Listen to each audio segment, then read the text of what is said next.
তো গাইস আজকে বুদ্ধ পূর্ণিমা। তো গৌতম বুদ্ধের এই জন্মদিন, সে যারা বুদ্ধ ধর্মের লোক তারা বুঝে নেবে, আমাদের দেখি লাভ নাই। তাই বাড়িতে ধর্ম পুজো পাঁটাগুলোকে সব নিয়ে যাইছে, মায়ের ভোগে লাগিয়ে দিচ্ছে।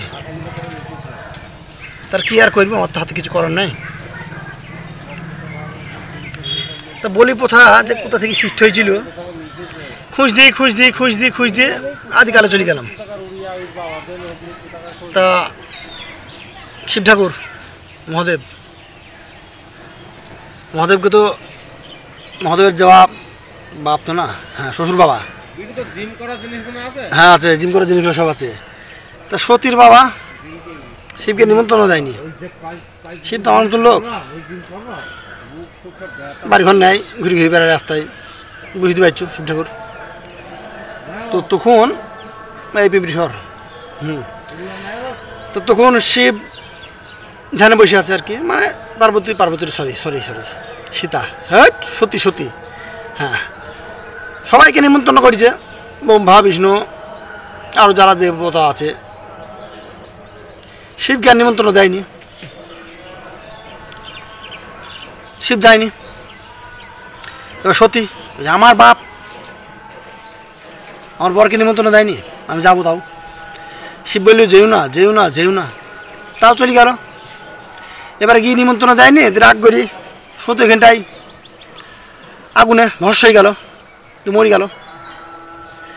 তারপরে শিব তো বুঝতে চন্দ্রজামি দেখতে এল। তারপরে চুল ছিঁড়ি ফেললো বীরভদ্র বেরুয়ের মা কালী, এসে তাণ্ডব ঝপাঝপ কোপ। তা শিবের যে শ্বশুর, এই নামটা বলতে মনে আছে? প্রজাপতি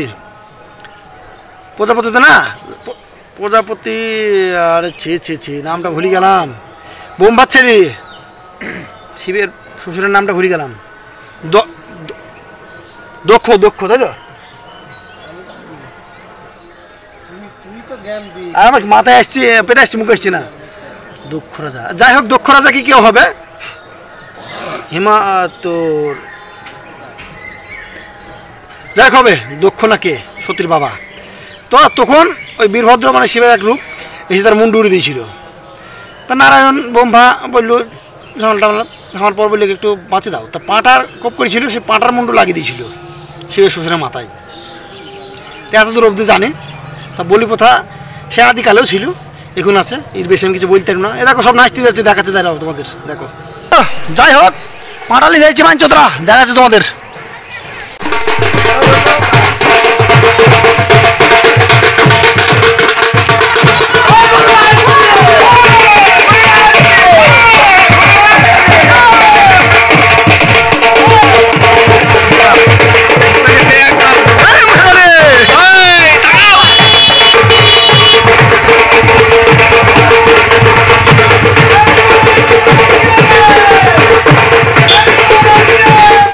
যাই হোক কিন্তু বারবার ফোন করছি, গোপা কইলি দুবার, আসো দুটো খেয়ে যাও। তো যাই, হাল্লা পারমানে যাই। তো গাইস এটা কেন্দ্র বলছিলাম, কিন্তু বাড়িতে আমি চলে এসেছি হেঁটে। কিন্তু বাড়িতে গিয়ে নিমন্ত্রণ করছে, খাওয়া দাওয়া করবো। ঠিক আছে, এখানে গোপা আছে, খাওয়ার ইচ্ছা আমার জন্য। ঠিক আছে, দেখতে থাকো। দইটা খেতে আবার বলছি ঘুগনি খাবা, কত কি খাবো? ঠিক আছে,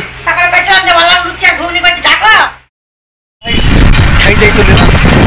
ইন্দ্র বড় শিল্প আমাকে দিচ্ছিস বাড়িতে, বুঝেছ? ভালো বন্ধু আমার।